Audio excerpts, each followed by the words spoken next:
Welcome to the Kindness Project, the podcast designed to share stories of kindness and share how kindness can make positive change in our world, one small act at a time.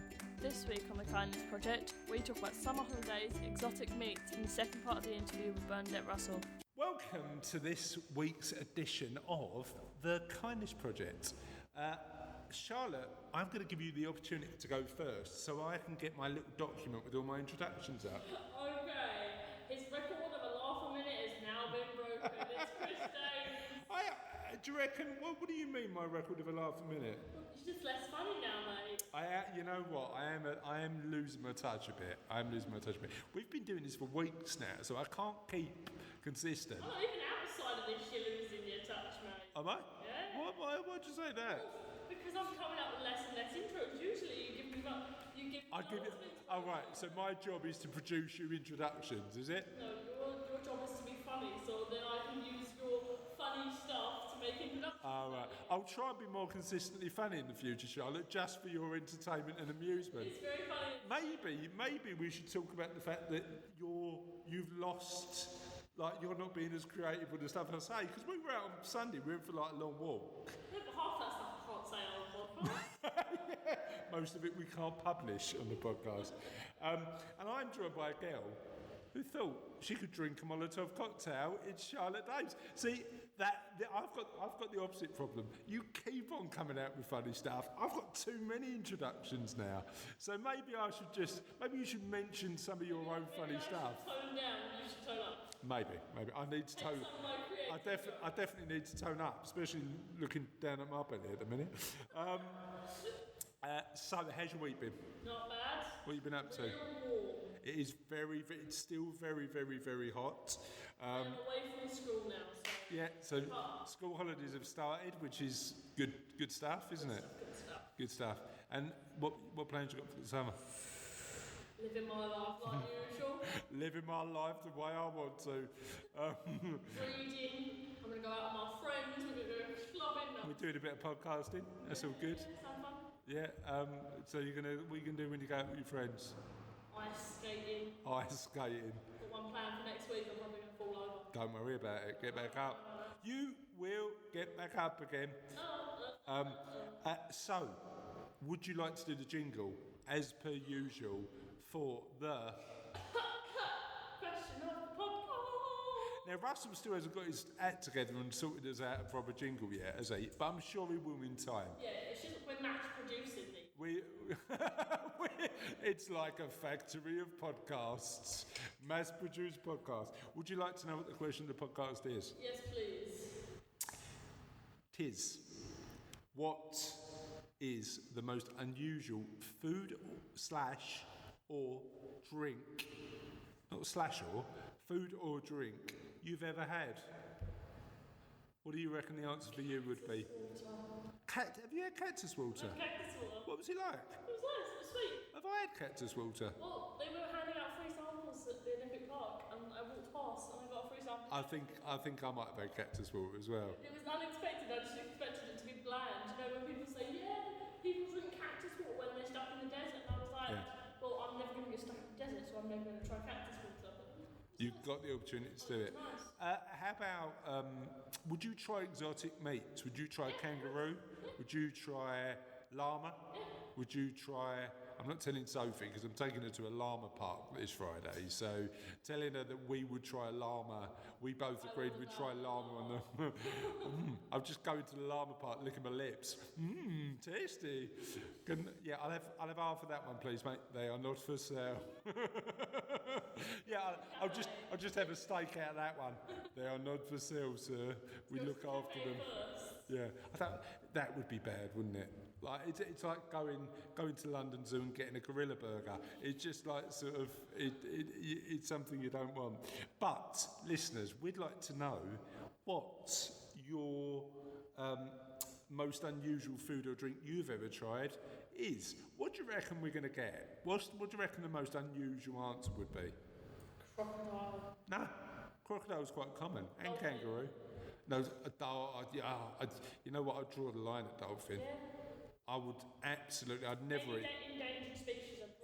but there's an intelligence thing there, isn't there, where you'd have to say you've got to respect as a. I'd eat a lion.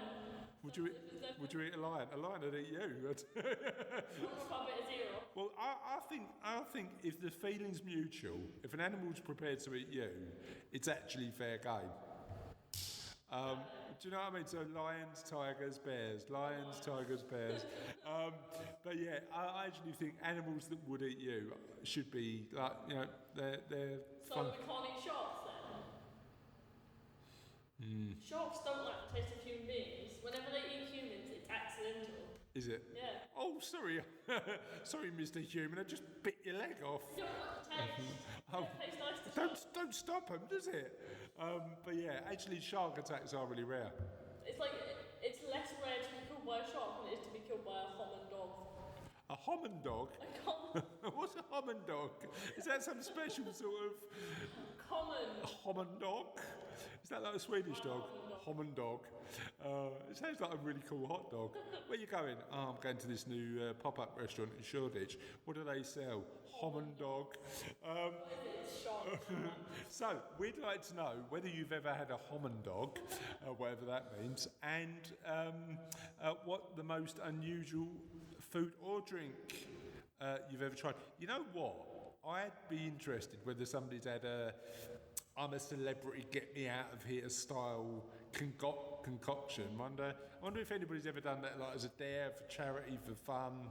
Don't know. What do you reckon? I don't imagine someone just randomly going, I'm going to eat kangaroo bits for charity. Oh, you know what I'm going to do for charity? I'm going to have some kangaroo bits.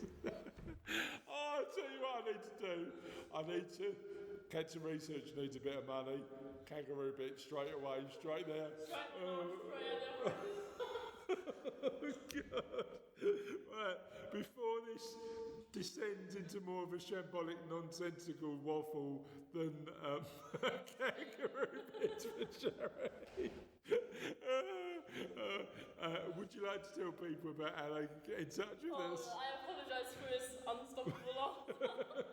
Anyway, Twitter. At kangaroo bits for charity.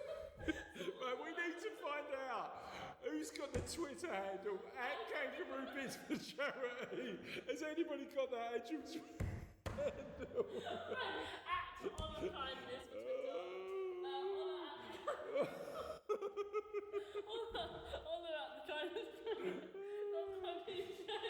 And if you'd like to tell us about you eating kangaroo bits for charity, email us at holla@thekindnessproject.co.uk. So, let's calm down and let's have a bit of kindness news. I think so. Let's have a bit of kindness news. So we're back for another kindness news. What have we got this week? Well, this week. We've got kindness news. Charlotte works out what kindness news is edition. No, it's me trying to pick which one I want to do for this What? one. Go on. I've got a variety. Go on then, tell me, what choices have you got? Photo shoot edition. Kindness news photo shoot edition. We'll go with this one. Act of kindness saves special photo shoot. Okay. A small act of kindness at a fountain Starbucks saved a Falcon High School student's chance to take her senior pictures on Sunday. Senior photos are special for every teenager, but especially for Sydney Johannesson. Sorry, I misread that, didn't see the H. Her mum never thought she would have this experience, said Jessica Valia, a family friend and the photographer who took Sydney's photos. Sydney has cerebral palsy. Cerebral palsy. That's how you say it, right. And she can't talk, she can't sit up alone, and she's about to have a major surgery. Rescheduling was not an option, continued Jessica. Unfortunately, torrential rains washed out the photo shoot. It was pouring, said Laura Johansson. So they meant to have the photo shoot. It was pouring down the rain. Couldn't happen. And then what happened? Thinking quickly, the group turned to nearby Starbucks with a question. You guys can tell me to take a hike, but can we please come in and take some pictures? The answer was yes, and employees immediately helped. One employee dashed out into the rain with an umbrella. I was there to help, I wasn't there to take care of myself, commented Chris Lopez, a Starbucks employee. Oh, Well done, Chris Lopez. We like you, Chris Lopez. Also, Chris Lopez, you've got an awesome first name. And surname. Lopez. All because it was the right thing to do. If he's got a daughter called Charlotte Lopez, they might be our Doppelgangers. Mexican doppelgangers. Yeah, Mexican doppelgangers. I just wanted them to be confident going anywhere, knowing there are people who will help. Once everyone was inside the dry off, employees and customers pitched in, making signs and making sure this photo shoot was one to remember. I was blown away, astounded, amazed. It's incredible, said Mrs.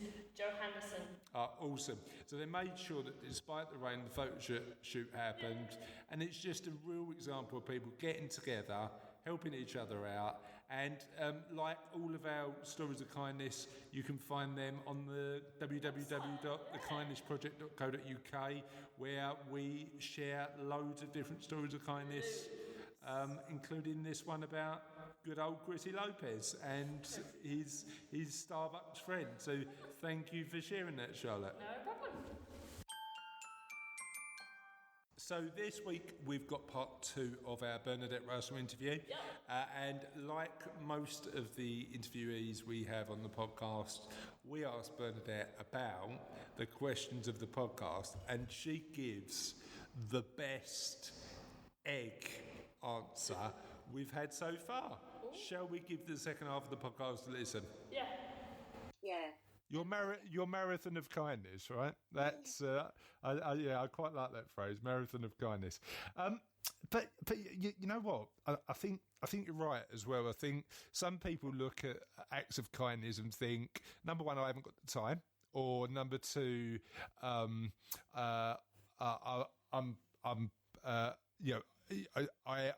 sort of literally, I'm too busy for it. But I think the other thing that people go is, where do you start? So if people wanted to be more kind, where would you start that journey?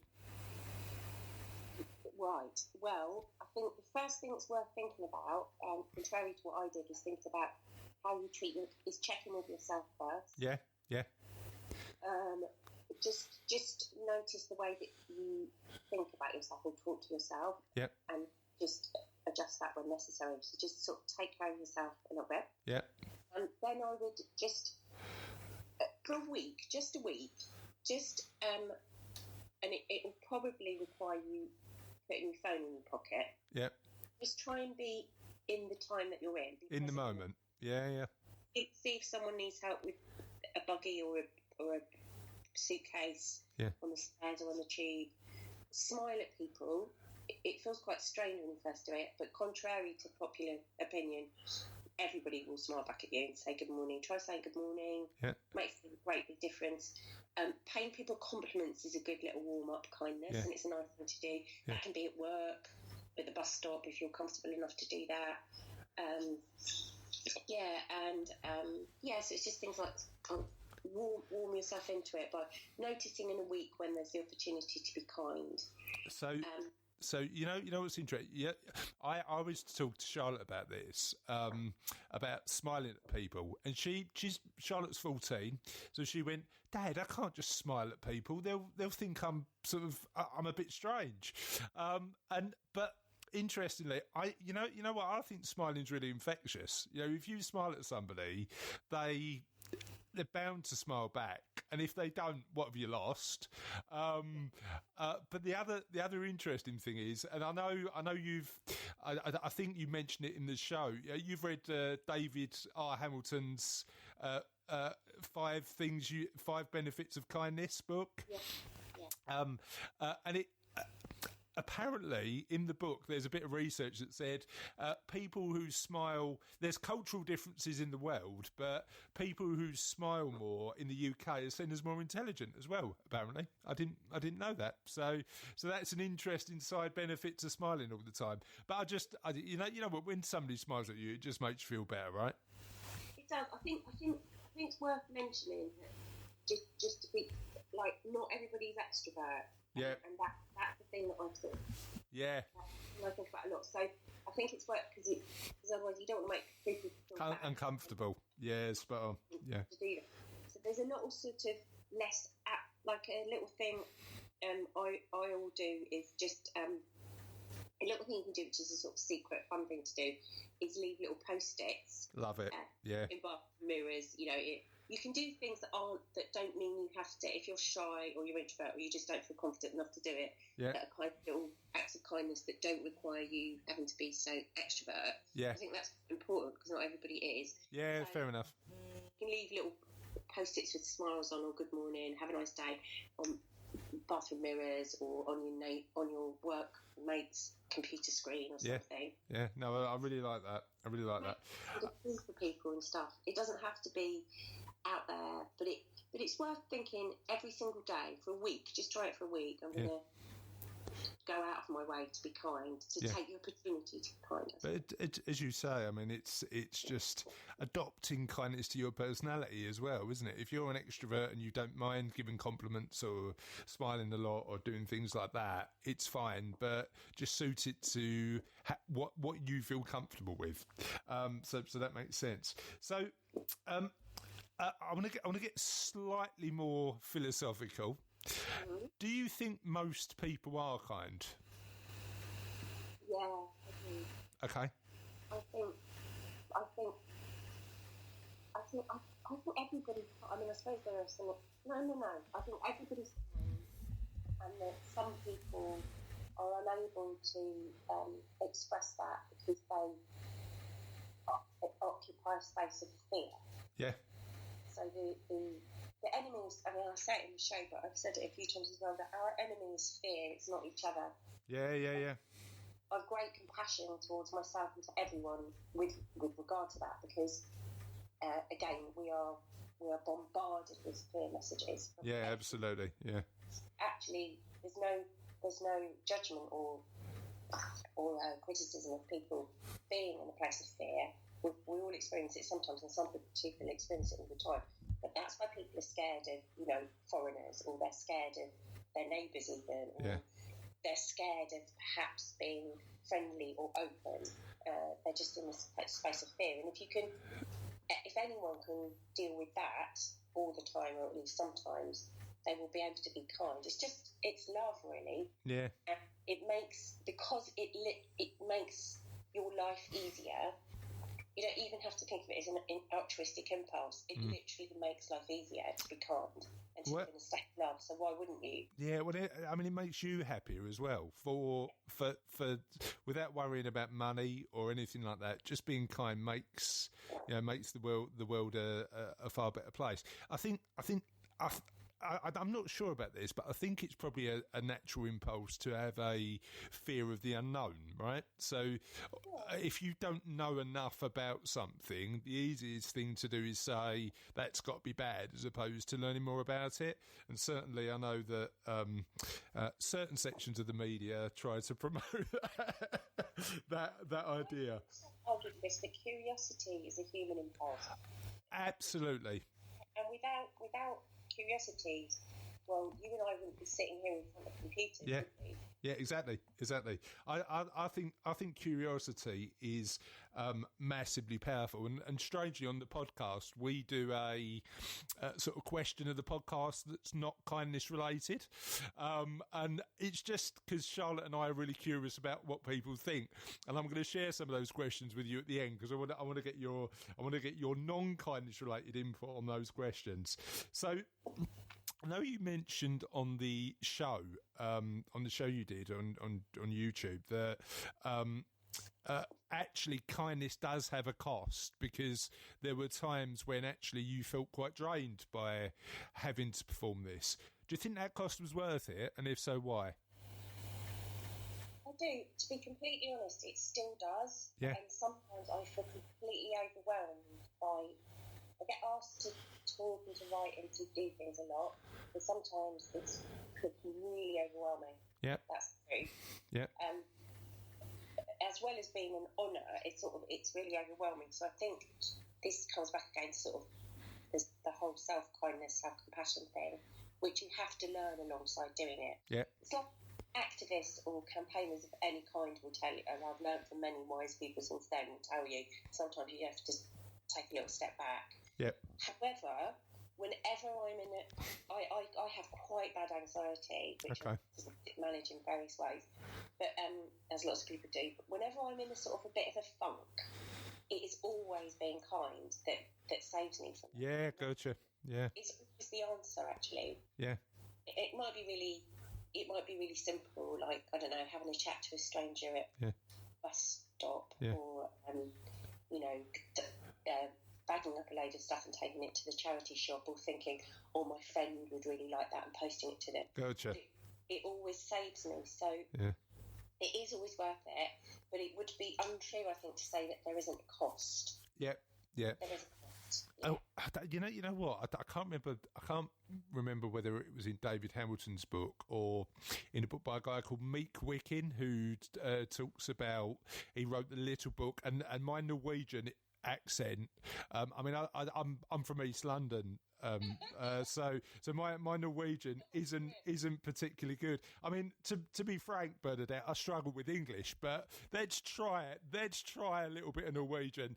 And literally, we talked about this in podcast. I think it was podcast 4, podcast 3, and somebody on Twitter said that is the worst Norwegian accent I've ever heard in my life. So, but you know the concept of Heeg. Yeah. You know the concept of Heeg. I know. Yeah. I'm always playing it because I'm so scared of it. Thanks. Just let me say it, and I'll get it wrong. But hopefully everybody knows what we're talking about. Well, the guy who wrote the little book of Heeg also wrote a book called The Little Book of Leek. And literally, I don't think he'll come on the podcast now if he's heard that, because that's probably the worst, the worst pronunciation ever. You might have said a different word. I probably said something like fish. But certainly it talks. I've lost my train of thought now. It talks in the book about mental health, and the fact that being one of the things that there's a lot of study around at the minute is how being kind to other people actually massively positively impacts your own mental health, and it's sort of serve others to serve yourself sort of thing. So the point you make there, I think, is an absolute fair one. So we've been talking about in the podcast about doing things that are quick fire so that people can do them and fit them in with their sort of busy lives. What's your favourite piece of quick fire kindness? Probably compliments. Okay. Yeah, I mean, again, some people have said to me, my friend John said to me, I tried what you suggested and I nearly got hit by this girl's boyfriend. What was the compliment? Did he say what he asked? He didn't say. Okay. He's tried it since and it's gone well. So now, some people might dismiss that and say, well, that's nothing. But actually, and also you can make it sincere, there's a couple of things. One, when you do it, it makes you sort of look at somebody and consider somebody and think what's good, what is great about them. So that's kind of a nice, positive way of thinking about somebody. Yeah. It always puts a smile on people's faces. Yeah. It doesn't have to be grand. It can be like, oh, I really like your coat. It's a good conversation starter, and it makes somebody feel nice. So compliments are a really easy sort of, and you can do that to workmates, people at the bus stop. Yeah. Friends and loved ones.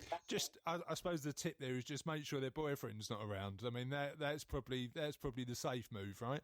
Yeah. She was a bit drunk and she was sitting on the floor of the train station, and I said, I'm not sure. Yeah. Yeah, probably more. Sort of next time you might rethink that one, but certainly compliments I like the idea of. Okay, so before I ask you a little bit more about you and your work, and in the spirit of curiosity, as part of the podcast, we always do a question of the podcast, and we've recorded quite a few questions so far. They're non-kindness related, but in the spirit of curiosity, I just want to sort of do a quick fire. Sorry? Is it like a pub quiz? It's not like a pub quiz. It's all opinion based. There's no trivia, but we get loads of comments on Twitter and Facebook about a lot of these questions. So the first one, and the most contentious question we've asked so far, what's the best use of an egg? Is it omelette, boiled, or Cadbury's creamed, or something else? The best use of an egg become a chicken. That is true. That is true. And you know what? We haven't had that answer before. So, I'm vegan. you know what? Avoid podcast 3, Bernadette, because we talk about eggs way too much in that one. No, I'd be interested, but I'm quite proud that no one said that before. That's the first time we've had that. So I'll make sure that we give you a shout out for that one on social media. Just leave it and turn it into a chicken. What's the most inspiring movie you've ever seen? Oh, probably Emily. I haven't seen Emily. Is that about the chocolate shop with? It's actually, well, it's kind of related to sort of acts of kindness, but it's French, and it's about a girl who sort of does mysterious surprises to enchant people. Okay, awesome. I'll have to give that. I'll have to give that a watch. If you became supreme ruler of the world, what's the first rule you'd put in place? I would turn all ammunition into marshmallows. Love it. I answered that. Why marshmallows? Well, I have to. So I run these workshops in schools for kids about sort of changing the world. Yeah. And actually I always say to them, I say the same question to them. Yeah. And quite a few of the kids suggested turning ammunition into marshmallows. So that is stolen from a couple of 8-year-olds I've worked with. Lovely. Well, look, 8-year-olds are insightful sometimes, right? I know my 6-year-old is. What's your favourite piece of trivia ever?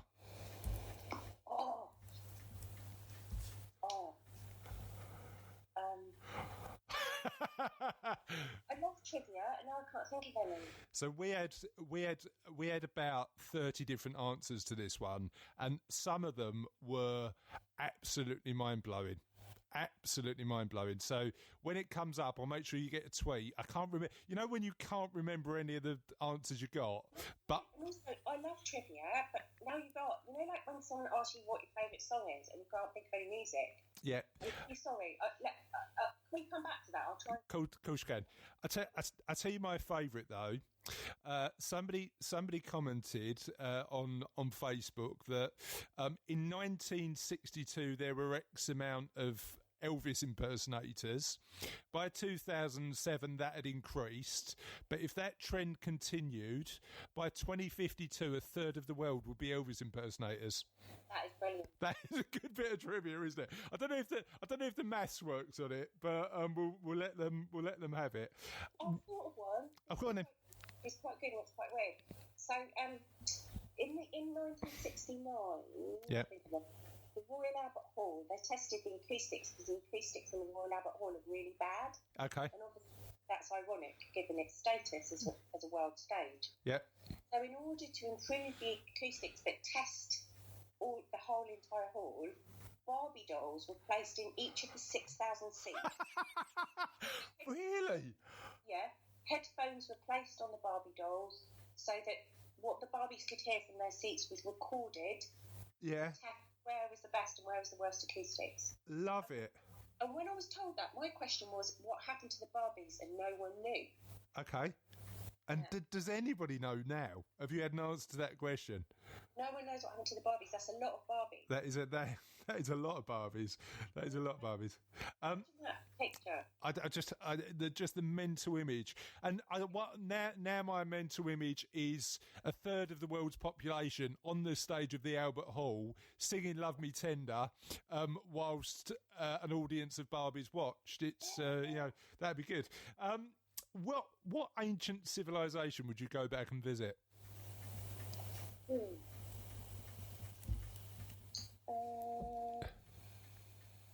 Egyptian. Okay, why? I think, from what I know about ancient Egypt, it feels like it's such a radically different way of thinking. Yeah. That I think it would be just amazingly mind-blowing. Yeah, fair enough. And then it's civilization where they believe in many gods. They have a different relationship with their gods and with faith. Yeah. All that would be amazing. So they were great inventors and innovators. They were. So we had the Incas as a comment. We had the Greeks. We had the Romans. A friend of mine, a guy called Chris Bard, said that he'd go back to the 60s. Now there was a bit of sort of contention about whether that counts as an ancient civilization, but we let him have it anyway. But yeah, it's good. And then last but not least, the most important question that I'm going to ask today: what's your favourite biscuit? My favourite bit of biscuit? Yeah, biscuit. Oh no.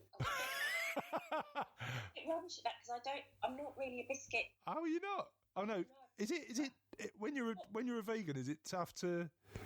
No, I just don't have a sweet tooth actually, but I really Gotcha. like popcorn. Okay. And I had popcorn. Popcorn. It's popcorn. That's going to be contentious, Bernadette. Biscuits are. That would be a future question of the week. Does popcorn count as a biscuit? And I think if Jaffa cakes don't count as a biscuit, I don't know if popcorn makes the list. But we'll let you have popcorn as the answer. Okay, so help people understand where they can find out a bit more about you and your work.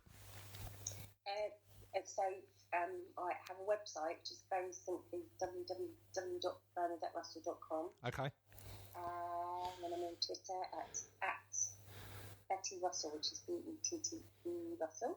Yep. And my book, so I've got 3 books about kindness, 2 children's books. Okay. And then a book for adults. And the book for adults is called The Little Book of Kindness. Okay. What the kids' book's called?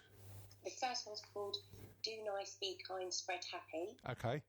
And the second one's called Be the Change, Make It Happen. And they're sort of aimed at, I'd say, sort of 6 to 10. Okay. Although lots of adults have bought them. Okay. Illustrated by a lovely illustrator called David Broadbent. Excellent. So thank you for that. And thanks for coming along. It's been a really fun interview. I've really enjoyed it. So that was the end of that one. Did you like Bernadette's answers to the questions? Yeah, the egg one is. I think it's going to be a tasty dish. You didn't listen to the interview, did you? No.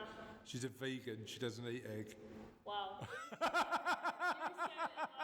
Oh, you give the game away. Did you not listen to the interview? Oh no. Listening to it. Oh, maybe you listen to the next one. That is the end.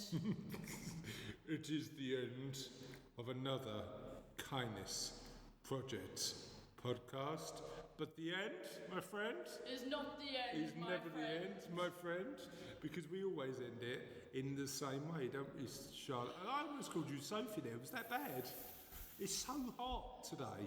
It's so hot, I almost called you Sophie. I'm glad I just didn't call you Alan. Maybe that would have been worse. Why is it the end of the podcast? Well, we've got to do this week, last week, last week, and in the podcast, I think. Cool. And do you know what the question is? Not a clue. Neither can I, because I can't find it. If you had your own, the question is, if you had your own intro music, what song would you choose? Now, I know we spoke about this last week, didn't we? But what I'm interested in is where would you have it played? So you've got your own intro music. What did you choose? You couldn't choose, could you? No, I don't think I could. But where would you have it played? Would you have just somebody wander around behind you and just play it constantly? So wherever you went. Mentally in my head, whenever we're in a taxing situation, just like, this is who you are, you're gonna fight. You're the best around. Nothing's gonna ever get you down. So we had. Sorry for horrible singing. Don't apologise for my singing. I love my singing. You'd be the only one. You're the best around. No? Okay. No. I'm now playing that in my head to counteract the feeling of being insulted by somebody I love so much in the world. Do you want to insult me again? And I can. No need. I can. You're the best No. around. No, I'm just doing it internally now. You're the best around. Nothing's going to ever let me get you down. But we had some comments from other friends of the show and listeners. Would you like to hear what they are? Yes. So John Cook, friend of the show, and actually we might ask him, I'm seeing him on Friday, so we might ask him to be the next guest host of the Kindness Project podcast. Ooh. That'd be good. He reckons his songs are "Lose Yourself" by Eminem. I haven't heard it. You haven't heard "Lose Yourself"? It's from. Do you remember 8 Mile? You may not have seen it, but it's a great motivational track, actually. Or the one and only by Chesney Hawkes. Have you heard that one? We need to do some serious Wait, music. how's it go? I am the one and only. Like that. No need to see it again. Russell, our silent editor, decided to give us a So comment. silently comments on everything. So silent. He's not silent anymore. Said "Arsonist Lullaby" by Hozier. Now he did this. He was round our house once, and we had Dane's family karaoke on a Friday night, and he was, "I'm not singing.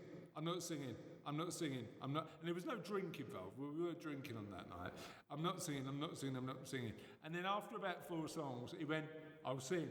And I don't know why he changed his mind so quickly, but he did "Arsonist Lullaby" by Hozier. And that album by Hozier with "Arsonist Lullaby" and "Take Me to Church" is a great album. Roberta White said "Isn't She Lovely" by Stevie Wonder. I love that song. It's a great song. Isn't she? Oh, we haven't got to sing every single one, have we? Stuart Winder said the theme from Shaft. Do you know what that is? Didn't think he would. Mark Cook said, "Da da da, I'm simply the..." Yes. I'm glad you said best and not What? hairiest. I'm simply the hairiest. That's probably true when it comes to me and you, though.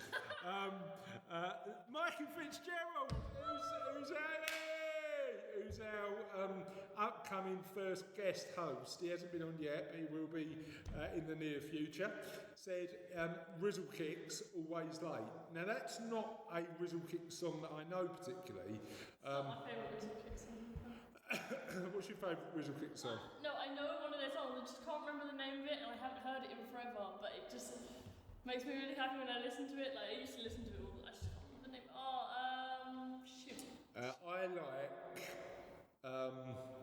I've got a couple of Rizzle Kicks songs on a couple of my playlists. What's that one where it talks about... Mama Do the Hump I like. And I like Mama Do the Hump and